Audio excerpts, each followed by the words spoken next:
I heard my mother say it from across the patio. She didn't know I was close enough to catch it, or maybe she didn't care. She was mid-laugh, wine glass tilted, talking to my Aunt Margaret, and the words came out easy and loose the way things do when someone's been holding them in just long enough to let the wine loosen the lid. She said, "Sophia's been telling everyone she's engaged to some man none of us have met. We're starting to think he might not exist." Laughter from both of them.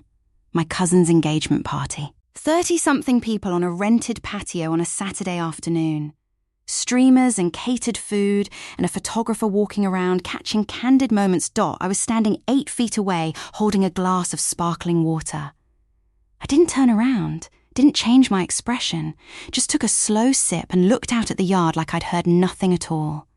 My name is Sophia. I'm 34 years old, and the man my mother just called imaginary had, 2 days earlier, asked me to pick a date for the wedding because his assistant needed to start coordinating with the venue. His assistant. I'd been with Daniel for 2 years. I told my family about him within the first 3 months, showed them photos, gave them his name, his background, where he was from. Every time the conversation found a way to shift, to doubt, to minimize.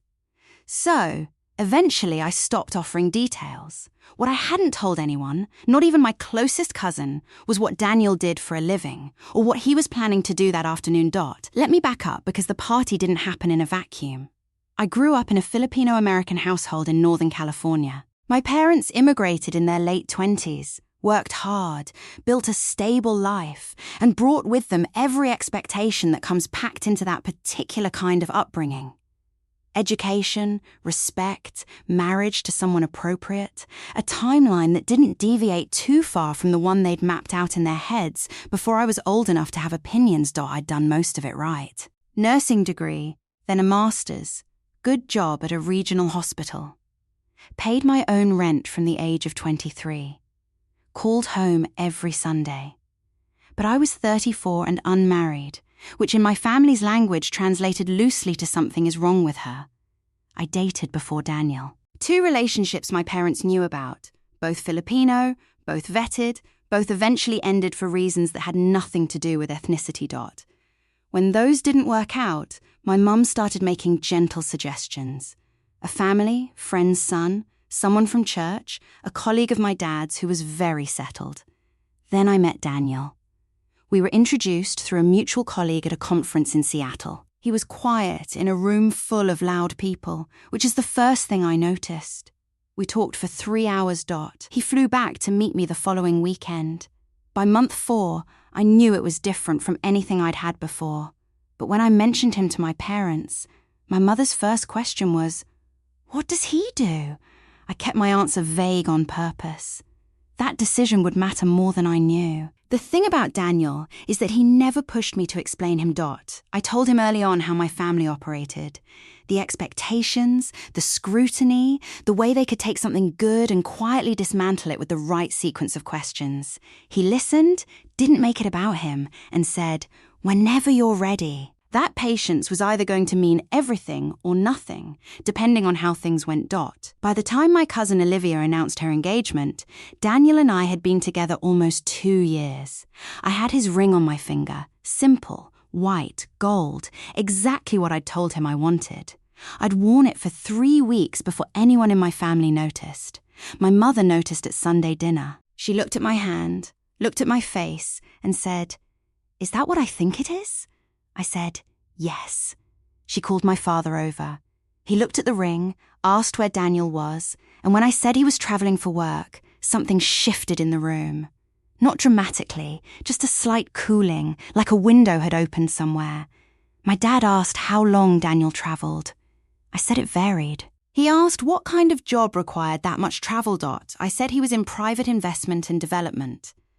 My dad nodded slowly in that way that meant he'd already formed a conclusion and wasn't interested in facts that contradicted it. That night, my mum texted my Aunt Margaret. I didn't see the message, but I know she did because Margaret called me 2 days later with carefully worded questions that weren't really questions. The imaginary fiancé narrative had already started. I just didn't know how far it had spread yet. The engagement party invitation came from my Aunt Catherine, Olivia's mum, about 3 weeks later. Olivia and I had always been close. She was the cousin who actually called just to talk, who remembered small things, who'd driven 2 hours to sit with me when I went through a rough patch at 28. I wasn't going to miss her party because my family had decided to make my relationship into a running joke. I RSVP'd for 2. My mum called the day after and asked if I was bringing Daniel. I said, yes. She got quiet in that particular way of hers, not silence, just a kind of careful breathing, and then said she hoped it wouldn't make things uncomfortable. I asked what she meant. She said some of the relatives had questions, and she didn't want the day to become a whole thing. I told her it wouldn't be a whole thing. What I didn't tell her was that Daniel already knew about the party, had known for 2 weeks, and that the conversation we'd had about it, sitting in his kitchen on a Sunday morning, had ended with him setting down his coffee and saying, very calmly, "I'd like to show up properly, if that's all right with you." I'd asked him what that meant. He smiled and said he'd handle the details. I knew better than to ask too many follow-up questions when Daniel said he'd handle something. In 2 years, I'd learned that his version of handling things was usually several steps beyond what anyone expected. So, I packed a dress, drove to my parents' house the morning of the party, and listened to my mother worry out loud the entire drive over Dot. I kept my eyes on the road and said almost nothing. I was counting on that. The party was already full when we arrived. I came with my parents and my younger brother. Daniel had texted me that morning, "I'll be there by 2. Save me a plate." That was it. No details. I'd learned not to ask for them. So, I walked into that party alone, in a sense, Dot, and within the first 20 minutes, I could feel it. The looks, the polite questions with barbs underneath them. My Uncle Richard asked if my friend was coming. My mum's cousin Patricia asked if I'd come solo. Someone I barely knew touched my arm and said, "I heard you're engaged. How exciting, Dot. When do we get to meet him?" In a tone that made it sound like a dare. I smiled through all of it. Then I heard my mother on the patio, standing 8 feet away, wineglass tilted. Starting to think he might not exist. I took a slow sip of my water and said nothing. Around 1:45, Olivia found me near the food table. Dot. She squeezed my hand and whispered, "I believe you, for what it's worth." She was the only one. At exactly 2 o'clock, something changed in the yard. It started as a sound, low and distant at first, then closer. People started looking up. A few pointed. A helicopter came in over the tree line. Not a dramatic swoop, just a clean, steady descent toward the open field at the back of the property. Dot. The kind of arrival that makes a party go completely quiet without anyone deciding to stop talking. My mother turned around. I finally turned around, too, and I watched Daniel step out. He was dressed well, not overdressed. That wasn't his style. Dark slacks, a simple fitted shirt, jacket over his arm. He looked exactly like himself, which was the thing nobody in my family was prepared for. Dot. He had 2 people with him, his assistant Emily and a colleague named Michael, each of them carrying something. Emily had a handled bag from a jeweler my Aunt Catherine had probably only seen in magazines. Michael had a large wrapped box with Olivia and her fiancé's names on the card. Daniel walked across that yard like he had all the time in the world. Dot. People moved without realizing they were moving. That's just what happened when Daniel entered a space. He didn't demand attention. It just followed him anyway. He found me first, came straight to me, kissed my cheek, took my hand. Then he turned to my parents standing 3 feet away, frozen, both of them, and extended his hand to my father and said, "Mr. Dot Anderson, I'm Daniel. I'm sorry it took this long to meet you properly. That's on me." My dad shook his hand, didn't say much. I don't think he had much available. My mother looked at me, then at Daniel, then at the helicopter still visible over the tree line.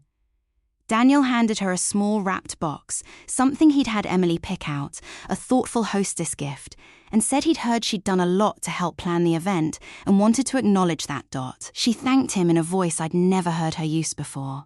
Olivia hugged me so hard I almost lost my balance, but the part I'll never forget came about 10 minutes later. Andrew found me near the just after the first dance. My Uncle Richard was the one who brought it up first. He cornered Daniel near the drinks table. I could see it happening from across the patio and launched into what I recognized as his testing routine. Questions that sound like small talk but aren't. Where are you from? What do you do exactly? Where did you go to school? Daniel answered everything. Relaxed, direct, no performance. Just honest answers delivered without apology. I watched my uncle's posture change over the course of about 4 minutes. The slight lean in, the nodding that shifted from polite to genuine. By the end, Richard had his hand on Daniel's shoulder and was laughing at something. My mum found me after that. She pulled me slightly to the side away from the nearest group and spoke quietly. She said, "Sophia, why didn't you tell us more about him?" I looked at her for a moment. Then I said, "I told you everything, Mum. You just decided not to hear it." She opened her mouth and closed it. I wasn't cruel about it. My voice was steady, but I wasn't going to soften it either. 2 years of quiet doubt deserved at least one honest sentence. Later, Daniel sat with my dad for almost 30 minutes. Just the two of them at a corner table.